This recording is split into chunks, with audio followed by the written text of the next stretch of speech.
well, so let's dive in. So we're making it all spicy. Three things, three, one, two, three, right? Three things you can do to create content that really truly connects. So I'm going to list them off really quickly. And then for the rest of this discussion, we're going to talk through them. The first one are surveys. So that's number one. Doing survey research. There's so many ways that you can collect data. You can create a form in Microsoft Teams and it'll be online and you can drive people to that form and use that as a survey. There's loads of others. There's Google Forms, there's Jot Forms, there's SurveyMonkey, there's a whole bunch of really cool survey platforms out there that are free or nearly free and super easy to use. So what we're going to do is talk to you about how do you create a survey that people will take that will generate data that you can actually use and create content from and report on it. So there's really some tips and tricks. This is called primary research. Conducting primary research is really a skill. It is technical skill. And so we're going to just give you the Cliff Notes version, baby, so that you'll be lean and mean with doing survey research, and you'll find that once you start doing it, that it is highly addictive and you really won't want to stop. So that's number one. Number two is interactive content experiences. So this web session with a live stream is an example of an interactive content experience. So webinars still rule. They're still popular. People love them.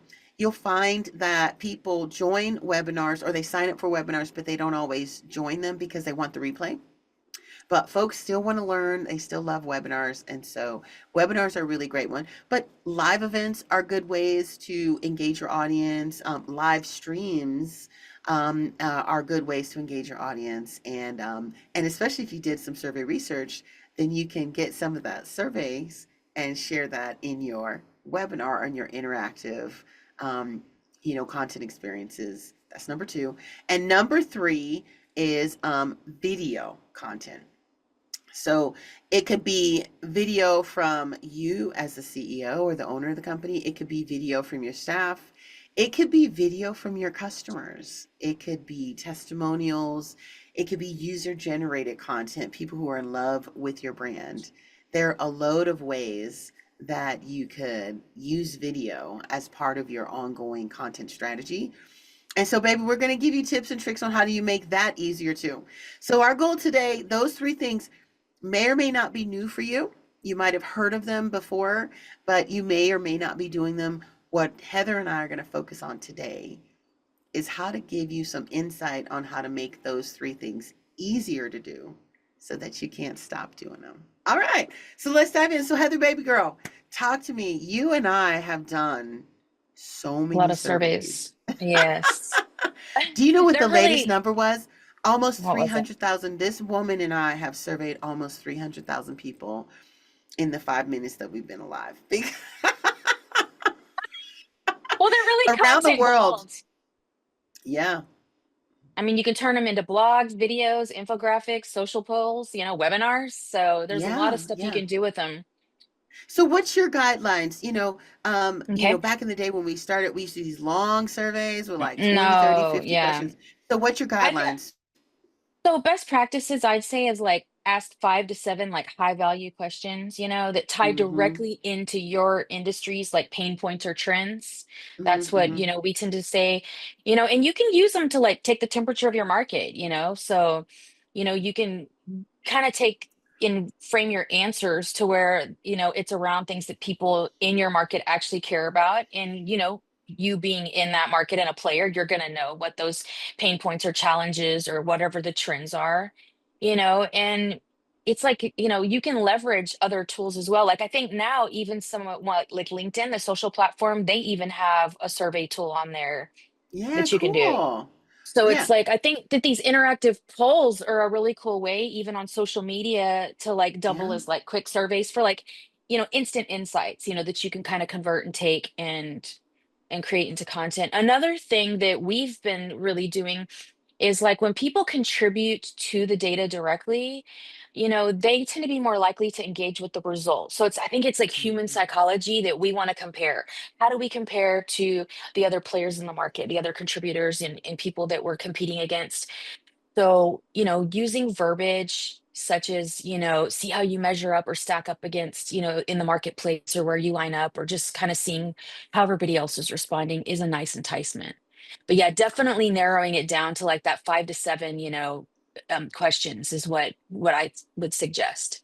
I love it. I love it. So first thing is, yes, consider doing a survey and think about the questions that you'd love to ask your target market, and where you might start with your customers. So Hmm. let's go back to those. I love to come up with examples. What if you run a bakery? You're a landscaper. You're a lawyer. You're a chiropractor, right? So that's your business. You think, well, how do I do, survey research, and how would I use that as part of a content strategy? Well, you could ask your customers, like Heather said, 5 to 7, or even 3 or 4 questions about their experience with your services.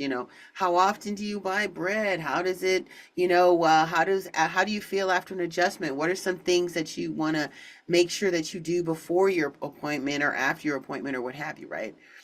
And Hmm. the guidelines that I always give people when we create surveys for our clients, and when we create surveys for ourselves, is keep it short.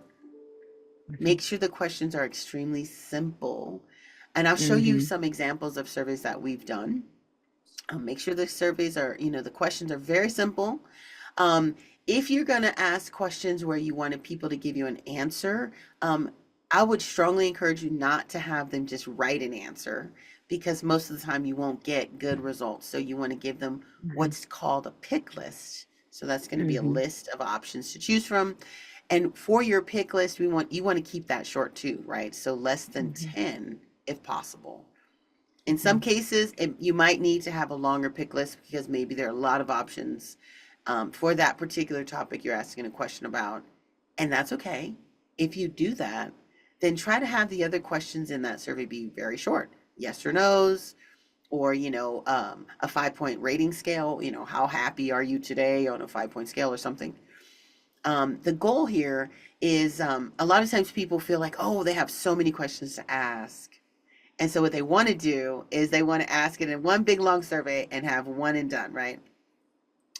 But the thing is that it would be better to do 2 or even 3 really, really short surveys.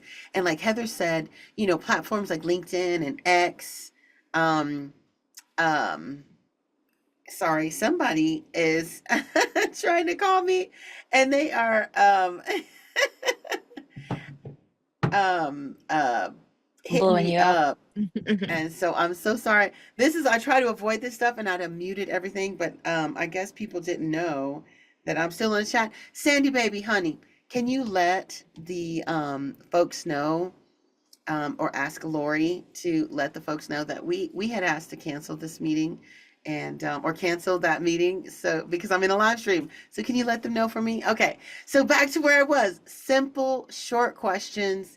If you have one question that's really meaty, lots of pick list items, maybe it's a complex question about challenges or something like that, then follow it up with really simple questions: yes or no's, 5 point scale, something that's really simple. And the rule of thumb is, each question should take no more than 30 seconds for the target respondent to read it and think of the answer. So that's really kind of a goal. And so test it out yourself and get other people to test your survey. I'm going to show you a couple little surveys that we've done to give you some examples of what we find that have worked for us. So let me see. Um, what's some good ones, Heather? I'm blanking on my brain right now on some of our surveys. Let's see. It's not that. Let's see. What about our Um, storage Let me defense see. one? No, I think. Oh, that a B Techly one would be good. Yeah, I'm trying to find a Change 3 one. Babes, Oh, could you okay. help me find a Change 3 one? while we chat, and then I'll see if I can pull up a Techly one. On the trade show one is a really good one. Let me see. So I usually make slides, guys, but today I was trying to have it be no slides and very interactive. Okay, so I have something up. So what I'm going to do is I'm going to show an example of a survey. So we work with a team at BTechly, and we Oh, give them advisory and guidance.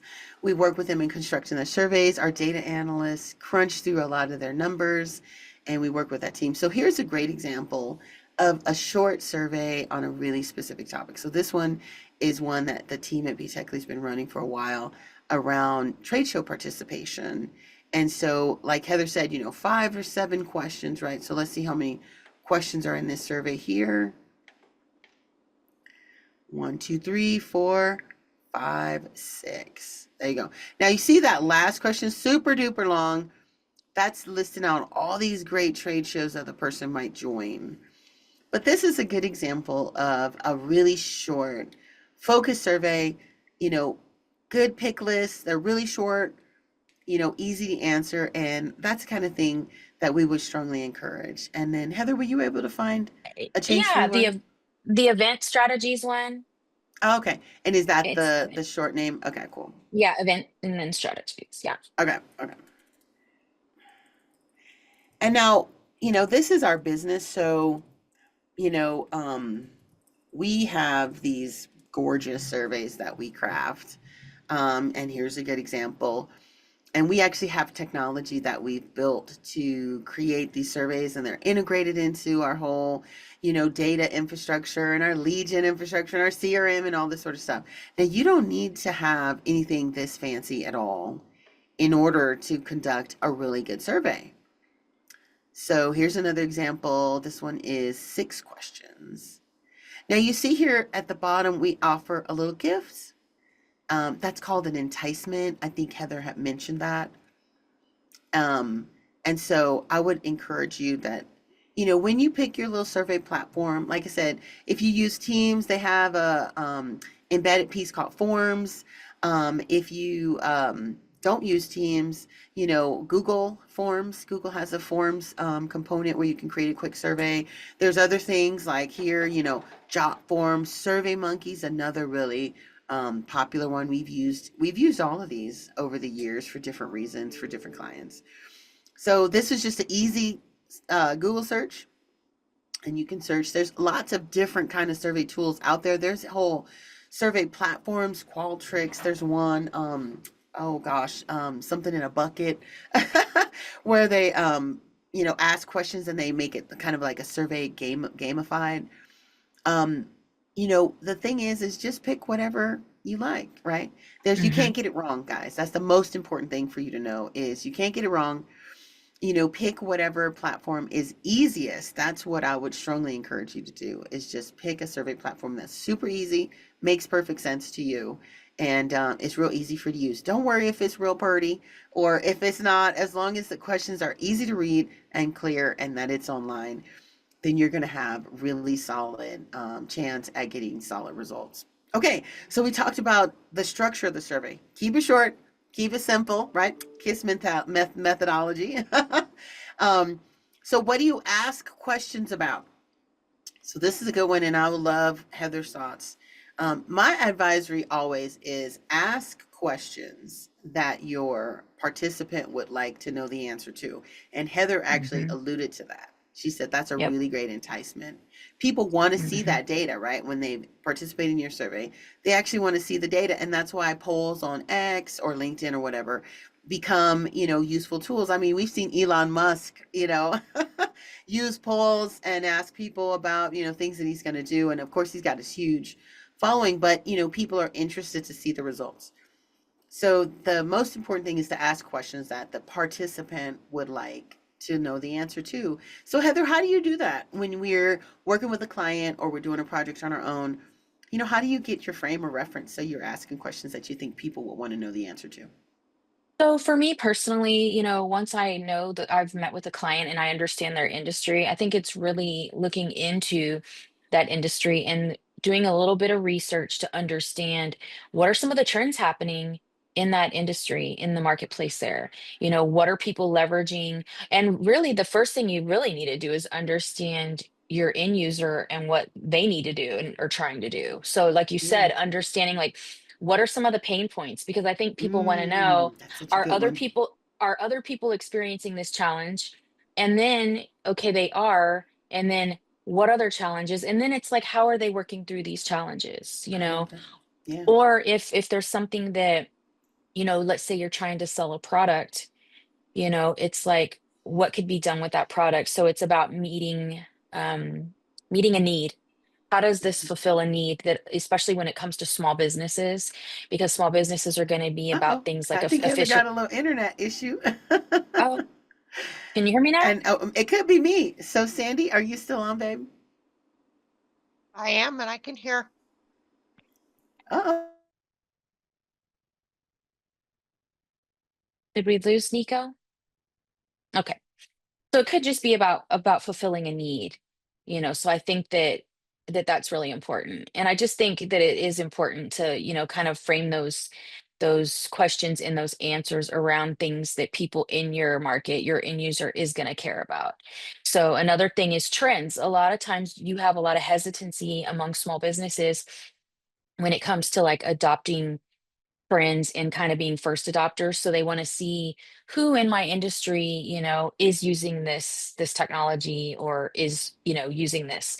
So I think Yeah, that seeing who's using it and seeing those results is also really important because people don't while they might be have hesitancy to adopt a technology, they also don't want to run risk of falling behind or like, they're missing out on doing something that could help propel them forward.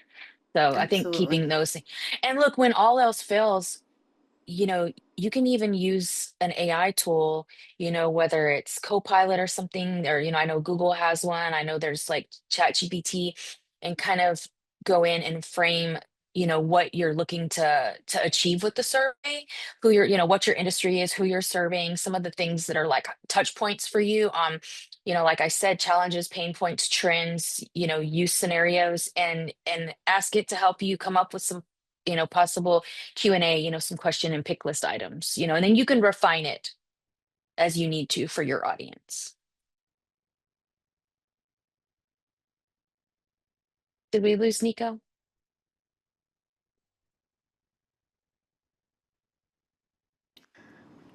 There you are. Oh my goodness, I'm having an internet kerfuffle today. Well, I'm so glad that I have you and you were right in the middle of your conversation, so you didn't mind me being gone at all. So No, that's awesome. I love the way you wove that, and I didn't hear everything because I got kicked out, but I heard the kickoff of it, which is what are those pain points? What are the challenges? Pain points is always, and I'm so glad you brought that up. That's why you're the chief creative, because pain points is actually almost always the number one thing to identify for any content, right? because you're White looking to paper. solve Yeah. an issue, a challenge. Yeah. Right. And so you want to fill a need, right? And you said that so perfectly. It's like people have needs and your content really should help to fill that need. Now, what theory, right? And we talked about, it's better to ask fewer questions and provide, quick hits. People don't have a lot of time. So, and honestly, what you want to do is you want to build a relationship with them, you want to engage with them. So, you actually don't want your content to answer every freaking possible question or, dig deep into the issue and give every little thing that they might need. Not the content you're using from a content marketing perspective. You want it to be relevant. You want it to be hard hitting, Hmm. absolutely impactful to them. But you Hmm. also want it to be, make them hungry, right? It's an hors d'oeuvre, not the meal, right? And so it's meant Hmm. to be like, oh yeah, I'm experiencing that challenge.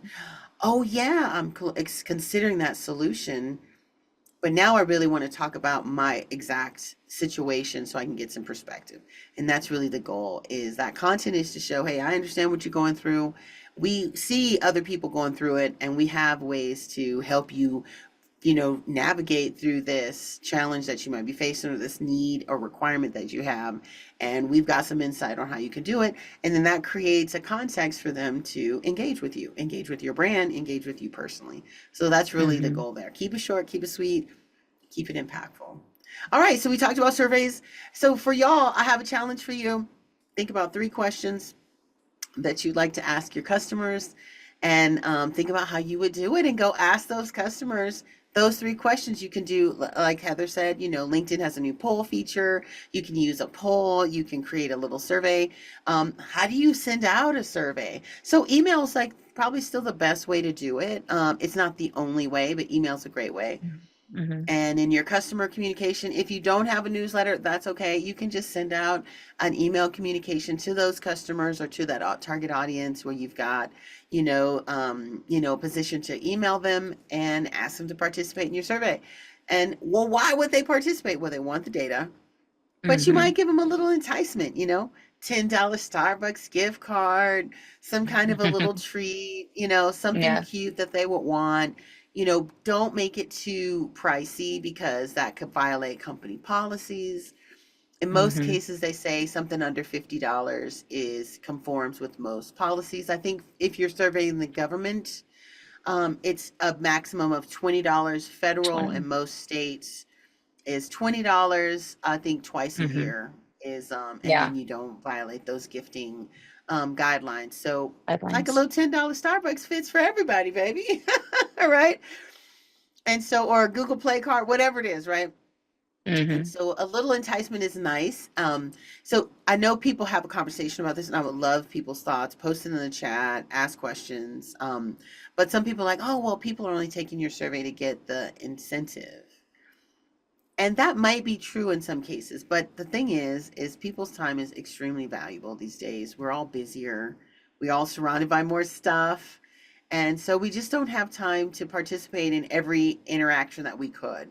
So that enticement does 2 things. One, it communicates to your target participant that you value their time and that you honor it and that you want to offer something to them as a thank you for taking their precious, valuable time to engage in your survey. And the second thing is that it creates a little bit of excitement and an opportunity for you to engage with them further after they've given you their input, because now, you need to make sure they gave you the real email address or maybe a phone number or whatever, because how else are you going to send them their enticement or their thank you? So it's all part of building a really valid relationship based on real information, real data. So surveys. Anybody have any questions about surveys and how you're going to incorporate your first 3-question survey into your content strategy? All right. Well, we do surveys on an ongoing basis. Like I said, this woman and I have surveyed probably 300,000 people now. And yeah, I'm going for a cool million before I retire. And so what we do a lot is we'll do a survey. How many is a good number? Honestly, I feel like any number is for the most part a decent number. Usually it's like 25. I think statistically speaking, there are T tests and Z tests and things like that. So I think it's like 39 is the absolute minimum. But I think logically speaking, depending on what your audience is and, the kind of survey, 20, 25, 50, 100 people participating in your survey is actually pretty solid data. Now we do surveys where we might have thousands of people participating. I've seen surveys from like Vistage and American Express where it's like tens of thousands. Facebook does a trends survey every year where they survey, oh gosh, the last one they did, which was really great, 21,000 Facebook users worldwide. Microsoft did a work trend survey where I think they surveyed 15,000 people. So it can go, you can never survey too many people. The current population survey from the Census Bureau, they surveyed hundreds of thousands of people. So you can never get too big. And the more data you have, then the more granularity you can get with looking at, sizes and ages and segments is what they're called. But for our own surveys, personally, you get 20, 30 responses. That's a pretty solid number. And you could use that and talk about it in a pretty comfortable manner. I would not encourage you to use a data set that small and say, oh, this is statistically valid and this represents the market, unless your market is really, really small and you've gone through all those technical steps to make sure you've got a random representative sample. But like I said, survey research is actually a skill. It's a technical skill. So what we're not talking about that, where you do statistically valid, representative, market research to talk about the market. What you're doing is you're surveying people, asking them important questions and using that, what would be called anecdotally, to talk about what you've learned from that group of people and how they might give a lens into that situation for other people like them. So we a lot of times use those surveys when we do these interactive learning experiences like this live stream and this web session. We might share survey data. This is a perfect thing to share in an interactive experience like this. And so they form into it well. But Heather, what are the kind of content creatives? You rattled off a few, but can you talk about, maybe the top 2 or 3 types of content that are really easy to create from a survey? From a survey, social posts are really, really easy because you can take a little snippet of that data and you can Mm-hmm. put it all over the social platforms and it can start up some conversations. People really love data. People just love Mm-hmm. data because it's factual numbers. And so I Yeah. think that social is one of the quickest and easiest things that you can do, and you can get across multiple platforms quickly. The other Mm-hmm. thing is, blogs. Blogs are Mm-hmm. something, and you don't, and it doesn't have to be a long form blog.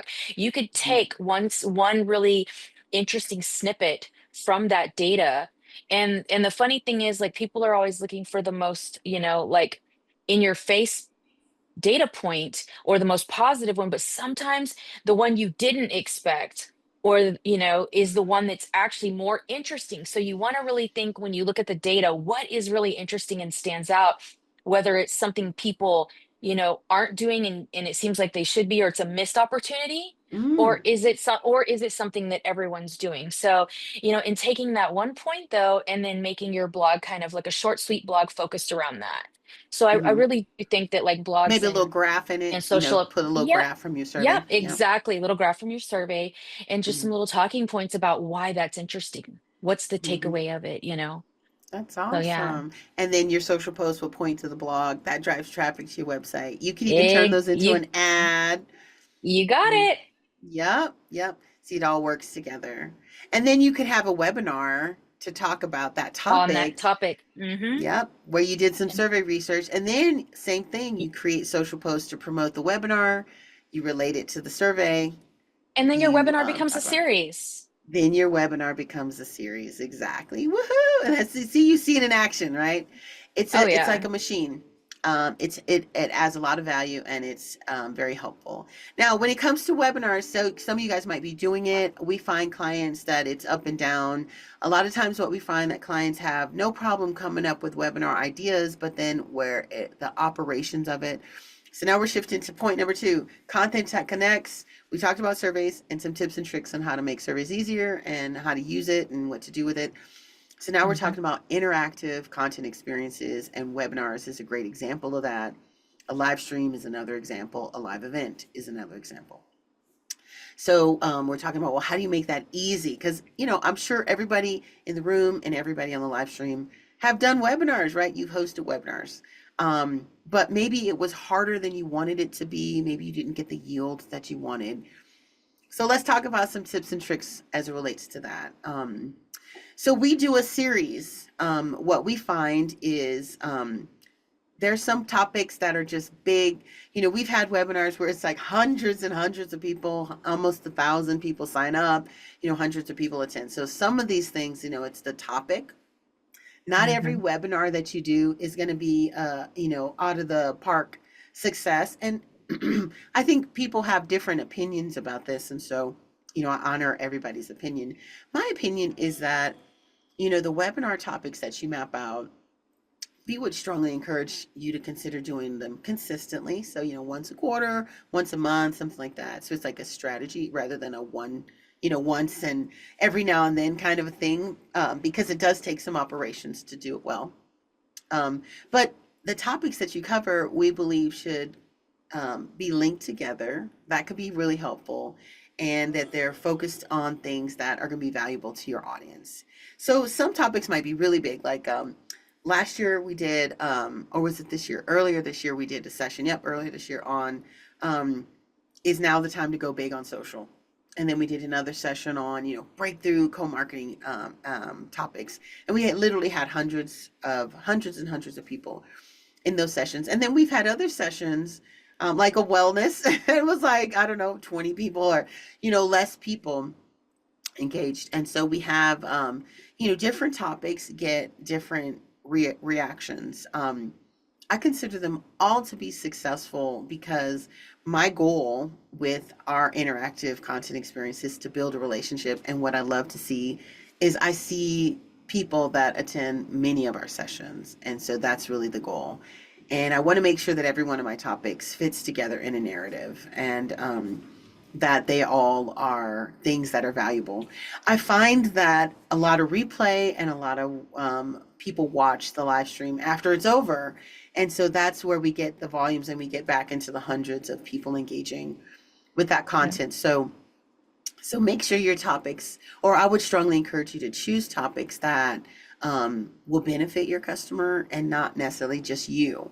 So what is that? Mm-hmm. Let's work through that. And Heather and I, and I'm sure she might have some different opinions, but my whole thing is I Mm-hmm. feel like, and I really try not to do this, and forgive me if I do it. I try not to, is that in the world of digital media today, a lot of things are self-serving, right? It's all attention seeking, or a lot of it is attention seeking behavior. Oh, look at me and look how great I am. And so I work really hard to not do that. And so with my webinars, I usually have the title of the webinar be a question, because the webinar itself is the answer to that question. So like this one, Mm-hmm. what kind of content truly connects with your audience? And so the conversation is the answer. Mm-hmm. And I find that by asking a question, it makes that experience about the participant and not necessarily about you, right? Because they want the answer to the question. Now, some people, they craft webinars because it's a lead generating activity for them. And everything we do from a marketing and sales perspective should be to, start relationships to ultimately drive them into opportunities for our business. But I find that when those webinars are what we would call self-serving, you're talking about your product and why your product is superior or something like that, then that you might find that it doesn't get the traction that you ultimately wanted it to. And so that's the Mm-hmm. first thing, Heather. Let's talk about that. How do you, let's say you have a really specific product that you really want to try and get opportunities for, you want to use a webinar, but how do you create a webinar title and topic that doesn't make people go, oh no, I don't want to talk about that, right? So how do you do that? Yeah, I think it really does need to be focused on them. I think everything we do, look, when it comes to, anyone who's selling anything, right? Whether it's a product, a service, solution, you're looking to fill a need. And you don't really know what that need is unless you're listening. And you need to frame Mm, everything from their point of view. Everything needs to be geared at them. So I mhm, think that, some really good ideas aside from, you know, obviously knowing your industry and doing that research and understanding what some of those pain points and challenges are for other folks mhm, in your industry or folks that you're servicing, right? How whatever mhm, you're servicing mhm. them with is, thinking about other varied topics, like we're talking about webinar topics. Like I think something that's interesting is like maybe an ask me anything session with like an expert, Ooh, whether it's a nice. product Yeah. expert, so they can come and it's just kind of an open discussion and it's very interactive, right? I Yeah. think the industry trend breakdowns are really great, Mhm, and then customer case study spotlights, because sometimes people may have heard of something, but they're not sure, how do I apply that to my business? So mhm, these case studies, these use cases really show someone, okay, this is how this other person used it, how it benefited them. So I think that those types of events are really cool. Another one is like a partner roundtable or a vendor Yeah, explainer, yeah. because maybe you bring in, and then that's really cool because you're nurturing your relationship with your vendors. You're bringing Yeah, them in to come in and show expertise, to demo products, whatever it is that you're doing, I love so, it. but really making it about the end user and the people attending your webinar, because yeah, if you just come in and it's all about you and one of those types of sessions, that's not interesting for anybody. It's not Mm-mm. interactive, it's not interesting, and people are going to get bored, and you're not going to get repeat attendees and people coming back. I Mm, think that when and the thing is, like, when you consistently like show up with webinars, I think that you stop pacing your audience and you start mhm. building a loyal one. So really, it's also, besides doing, some of the things that we're suggesting around making it around the end user, is that you're consistent, and it can Mhm. take time, but just being really consistent. So, Yeah, that's, oh my gosh, so many insights. The consistency part. So let's touch on that a little bit because remember I talked about, choose the thing that's easiest. Don't worry about if mhm, it's the best one or the fanciest one or whatever.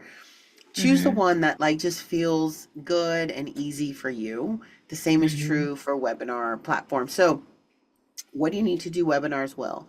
You need a way to capture registrations. So when people register to say, yep, I want to attend your webinar, you need a way to capture that. I would mhm, encourage you, especially if your ultimate goal is lead generation, make sure that whatever platform use is capturing enough information. Sometimes you might have use like a Zoom or a Teams or whatever, and you might just get an email address, and that's not really enough for you to be able to engage with that, participant and follow up with them, and maybe make sure they get their gift if you offered them a gift or an enticement. And so you really want to make sure that whatever platform you use, you can get a minimum amount of information, name, title, maybe their phone number or something like that, so you can like vet and verify them. Pay attention, check out who's registering, have a look at them, make sure they're a real company because there's a lot of dirt out there. And so make sure that whatever platform you use gives you a little bit of flexibility in regard to that, and that again it's easy. Or you could work with a partner like with us. Like I said, we do loads of webinars all the time. It's part of our operations, and so whether we get 1,000 people in the room or 5 people in the room, for us, it all is effective and it makes sense to the audience that we're approaching and how we use mhm, the content that we create in these conversations. And so, mhm, you could work with a partner like us and we can, create an operation for you and help you do webinars. Or you can find a platform, Eventbrite, Events Calendar is a WordPress plugin. You could plug it into your website. There's lots of, solutions to that. And if you want some ideas, hit us up. We're happy to kind of walk you through that journey. But webinars are a really great way to engage your audience. In order to mhm, be consistent, it's got to be easy. So it's got to be something that it's like, you've got the operations to do it. It's easy to do. And we would strongly encourage you to think about a whole year's worth, right? Instead of being like, oh, mhm, let's do a webinar, because this is what we still have. Clients have a complex business solution that they're selling, some kind of storage or a data center apparatus or something like that. And they're like, oh, yeah, let's do a webinar. And then we'll come up with a really fancy topic. We'll have a great subject matter expert. And then we'll promote the webinar. And then lots of people will join. Well, and then they're disappointed with the results. We've seen that time and time and time and time again. And the reason for that is that, people want to interact with a brand that they know on a topic that matters to them. And, you don't have to be a big brand, but it would be helpful if your brand is a little bit, in front of them and that it's not just a new unknown. You're not an unknown, right? So when you just say, hey, I'm gonna do this, I got this campaign and I want to do a webinar on selling this particular data center solution, you're going to be an unknown brand to this target audience, and it's going to be a topic that they might not be talking about. And the way you present the content is really important too. You might find that you're not getting the uptake that you would want. The other thing is you might need a lot of time to recruit for that, maybe mhm, 2 months or something like that. So by having a real schedule in place, hey, I'm gonna do a webinar once a quarter. It might be a ask the expert session. We'll have some special guests. And this quarter's session, we have a special guest about this data center topic. You might find that creates a more effective outcome for your business by having that consistent, predictable flow that you can market towards, that you can build marketing operations around, and that you can really consistently deliver on a good experience for the participant. But if you are in a situation where you're like, I need to do, have a campaign and I need to do a webinar on a short term, or, in just this one webinar, and it's not something I normally do, then what we would encourage you to do is to find a partner to work with on, even if you have an excellent marketing team that's like, yeah, we can do webinars, and I'm sure they could. What you might find is that if your marketing team amplifies your work with that partner that might have an established brand or something like that, or an audience already, then you might get more results from that coordinated activity than if you were to just spring out and be like, I'm gonna do a webinar. And even if you choose to just do the webinar on your own, which, go for it, what we would strongly encourage you to do is that, I always say, unless it is about like Heather's idea, a vendor explainer, when you bring in a vendor to demo a specific product. Hey, today let's learn about, XYZ, rack mounted storage solution, right? That could be the topic. Unless that's your approach, we try to keep brand names out of our webinar events because sometimes that could be a turnoff, right? Maybe the client is using one brand and you think that them considering another brand might open up some opportunities for them. Well, if you put that out there and you're like, yeah, this is all about, I don't know, Planters peanuts, but some people are like, I don't even like peanuts, I don't like Planters. And so you'll turn them off and they won't have the opportunity to get the content experience of why they might reconsider.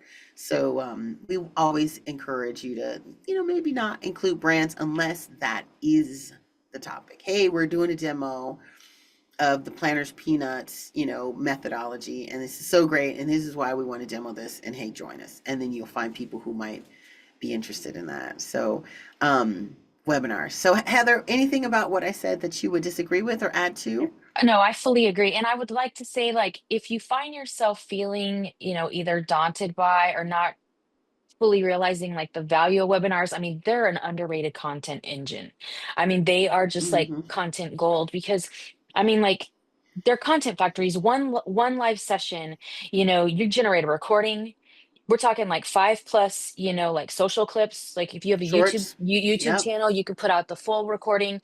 You could post it on your website. You can put out YouTube shorts, a blog summary, quotes. There's going to be nurturing emails after the event. So I mean, it's a whole content engine. It really is. And Yeah. it's a really good opportunity. Again, consistency is key.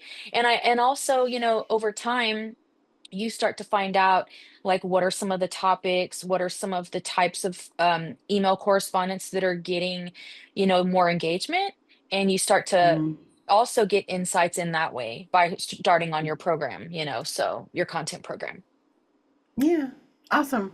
So other kind of interactive things that are that might feel more fresh, right? Live streaming. So live streaming on YouTube, live streaming on LinkedIn, live streaming on Facebook, Twitch, Kick. There's platforms that are just for live streaming. It really depends on your audience. Twitch and Kick are geared towards really young people. So if you sell products where really young people, millennials, Gen Alpha, younger cohorts are engaging, then those platforms might be cool for you.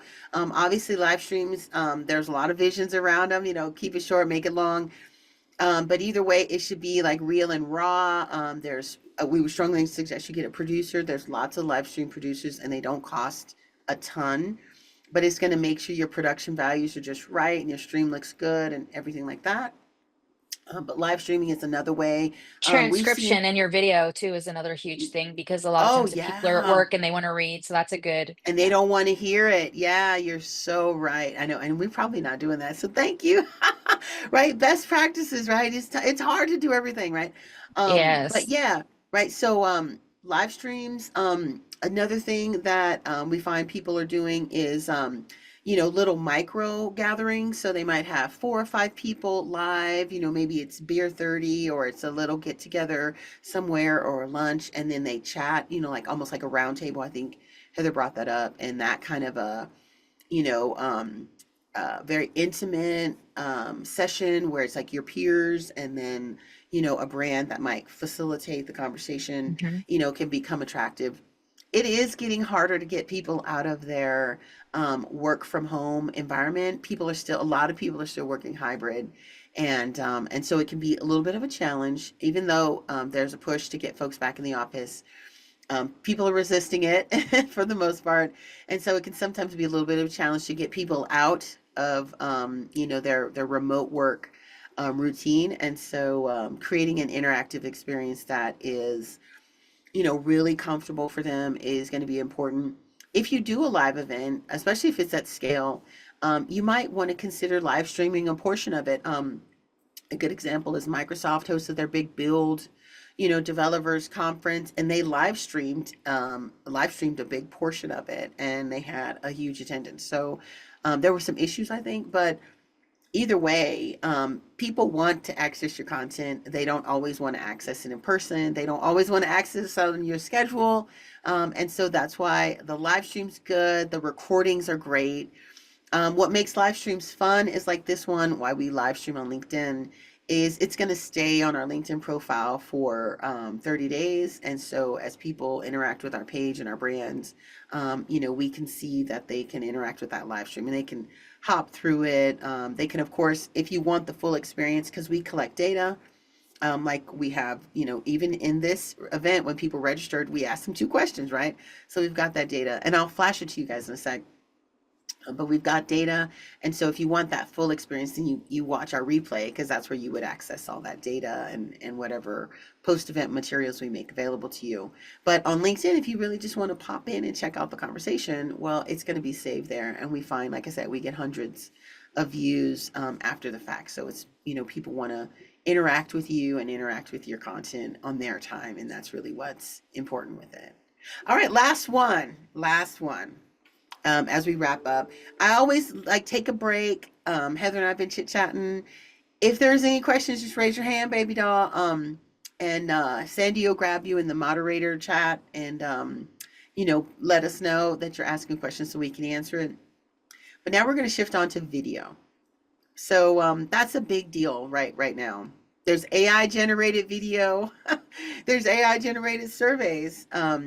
You can use AI to support your activities in any of these 3 things that we talked about.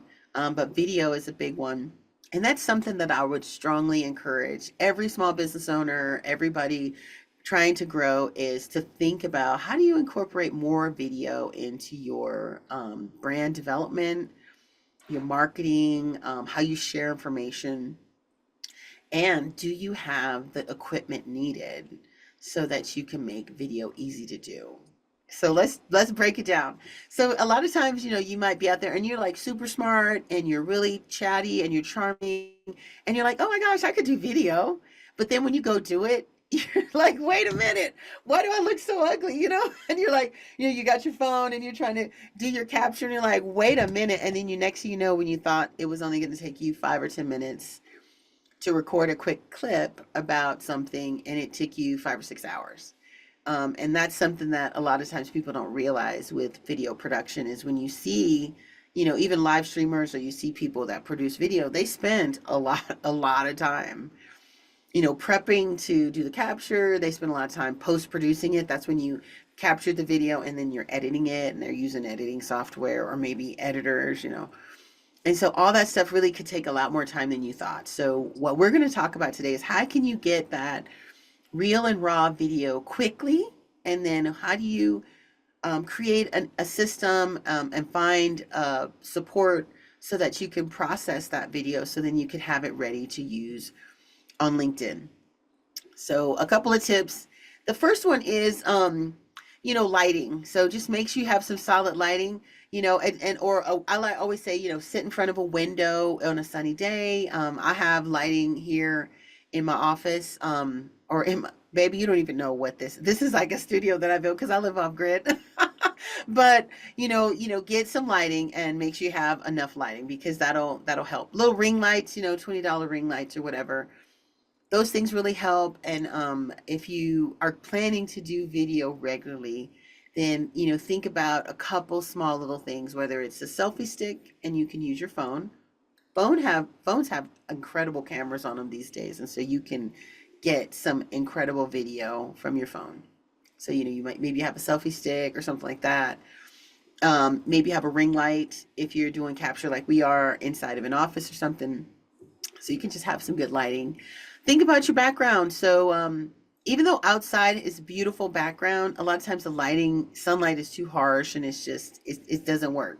So you might want to think about, is there a room like Heather's environment is beautiful with the bookcase. I've got the little bookcase. A lot of times people who aren't professional podcasters or video vlogs or whatever, that's a common background because it works, right? It's a good one. It works in your office environment and you can use that. If you don't have that, that's okay. You could get a green screen. I've got one back here that I'll pull up one of these days and show you guys. Or you could think about an environment in your house or your office or wherever where the lighting's decent and the background's okay. You don't have to have a real fancy background. What you just want is that it's not distracting. So you don't want a background where you got your drawers hanging or something, because the thing is if it's recorded and it's video, I assure you, honey, that somebody will see it and it'll be there and it's there forever. So Some of the streaming platforms even have like AI generated backgrounds now. they do, yeah, because it's a challenge, right? Get that background. So now you got to think about who you are. Men tend to do fine with those virtual backgrounds because you usually men with short haircuts, no problem, right? And then you guys look great and it's all good. But see, a woman like me with my Goldilockses, those virtual backgrounds I fight with them because then it's like I'm missing hair chunks, and then that in and of itself is a distraction. So Yeah. you'll find that I almost never do virtual backgrounds because of it doesn't read my hair well. And so hmm There's some those are things that limitations. there are some limitations, right? If you're going to do video, you got to put tiny little bit of time of prep work in it. hmm But if you do that, right, you get a decent little selfie stick, you use your phone, you figure out the angles that work for you, then you could rock it out. You could rock out video. I know CEOs that they're so invested in video, and video has been such an important part of how they built their brand that they hire, video crews to produce hundreds or even more, hundreds of videos a year.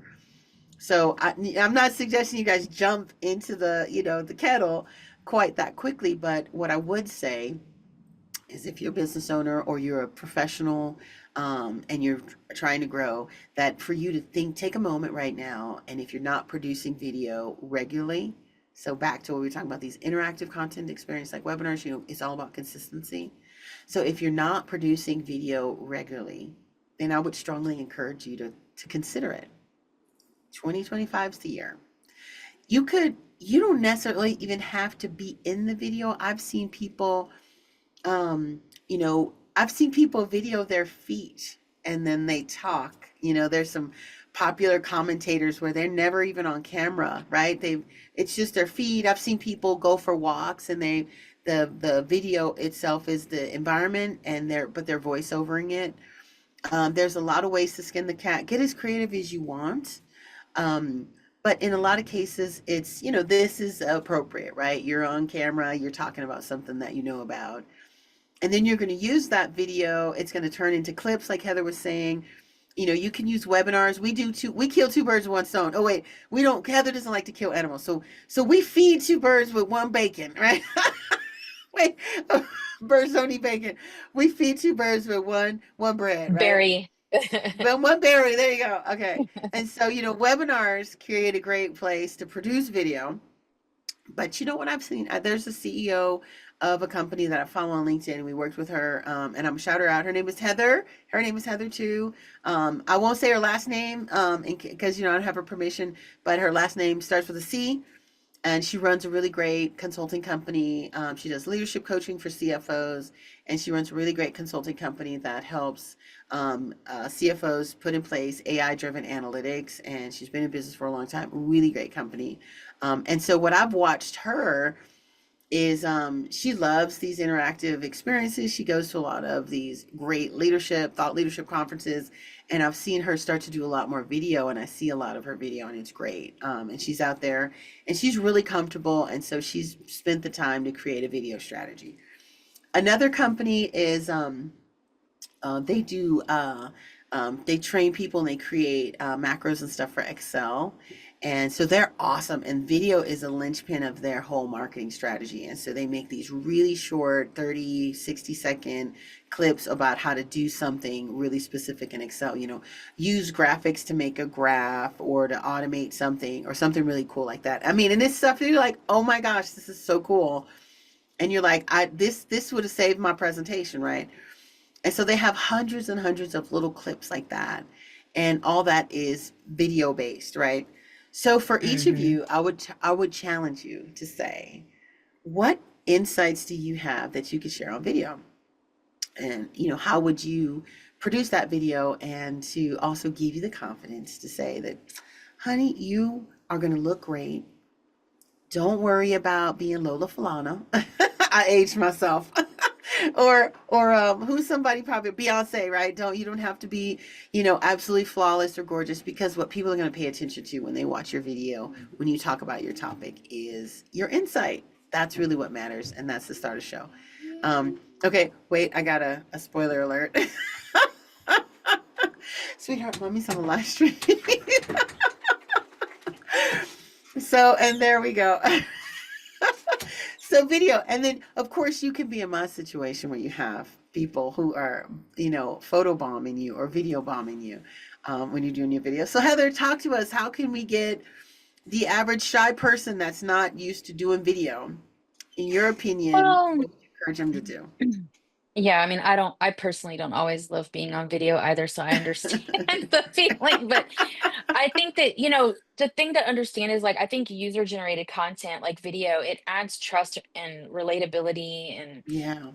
scale. And, I think, like, there's other ways to do it as well. Like, some ideas might be like, ask your staff to record a 30-second tip of the Yes. week.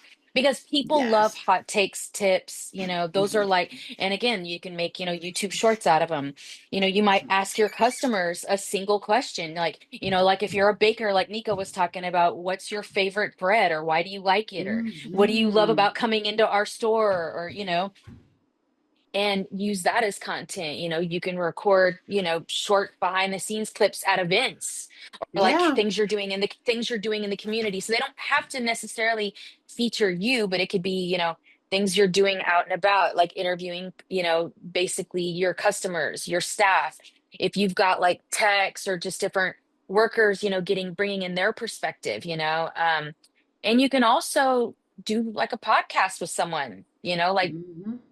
do a podcast kind of Q&A style event. So, Hmm. and I mean, and the cool thing again, you can take and repurpose user generated content videos. You can use them as testimonials, story slides, email features. There's a lot of stuff where these webinars and user generated content and video can be repurposed in so many ways. So these really become content factories. So I something to love it. keep I in love it. mind. Oh no, that's so great. All those are great, great ideas, great insights, great tips. The main thing though is to get out there and make video, to Get build out the there and get confidence. started. Get started. Don't worry if it's gorgeous or if the lighting is not quite right. Just create, right? To start Hmm. creating. And then you'll get better, right? You'll get better at it. Some of the Yeah. biggest live streamers right now, they started out and it was like in their old, house with their dirty socks and stuff. And they just got out there and they just started creating, and they just got Hmm. better and better and better at it. That's the best way that you're going to build your skill. And everything that she pointed out about talking to your customers, doing the testimonials, these are all things that work. We've actually got, and the other thing is to ask, right? So we've started a program where we're asking customers to make testimonials, and we're starting to see them produce those things. So what do you Hmm. do when you get the video? You're like, okay, I followed y'all girls' insight, and I went and produced videos. Now what do I do? So it really helps if you have a video editor, someone who's like, really skilled in it. There are great video platforms out there. Wondershare, there's so many awesome. They use AI. There's great stuff where you could do it yourself. But the thing is, I don't know about y'all, but I don't really have a lot of extra time between running my business and help, raising my kids and being a wife and a mother and all that. I don't really have a lot of time to produce videos. So having a video editor that's their job, it's really helpful. They're not as expensive as you think. You can use a platform like Upwork to hire people. You can work with us. We have video editors that we work with, and they really know the game and they know how to do this. And so you can work with a company like us, and we can, basically get your videos post-produced. And so they look good. They got the captions. It's all good. And then it'll be ready for production. There's a few tips to remember. If you want to do a short video, like a short, or a TikTok, they can only be so long. So like on YouTube, it's usually 60 seconds. Some Hmm. places it's like 2 minutes. But most cases it's, you got to check out the platform and see what the specifications are. Longer form videos on LinkedIn, you can go up to 15 minutes. So you could do a longer form video, or if you want to go well beyond 15 minutes, then you can do a live stream like we're doing. Then that Hmm. will allow you to have, an hour long or hour and 30 minutes or something like that, video on LinkedIn. And that's from a live stream. But if you're going to have a produced video that you're going to upload onto there, then it's got to be 15 minutes or less. And each platform has some different tips and tricks. What I would encourage you to do is you just pick the one you like the best. Is it TikTok? Is it YouTube? Is it LinkedIn? Is it Facebook? It'll depend on your industry and your audience, where they are, and you pick the one you like the best. It doesn't hurt to find a partner or a buddy to do it with, to help you, get you going, get you started. Hmm. Like I said, that CEO who's built this huge brand, this whole health company, he has a videographer who's like a skilled AV person, and that person works with him regularly to make sure his sets look great and he's great on camera and the lighting's right and right. And so that's like a journey, right? You don't. I wouldn't recommend you start there. You just start small and you record your clips and think about some things that you want to say, and you start there and you start small and you work your way up. Now, if you're thinking like, okay, yeah, I heard all that and all that sounds good and everything, but what's the real benefit of video?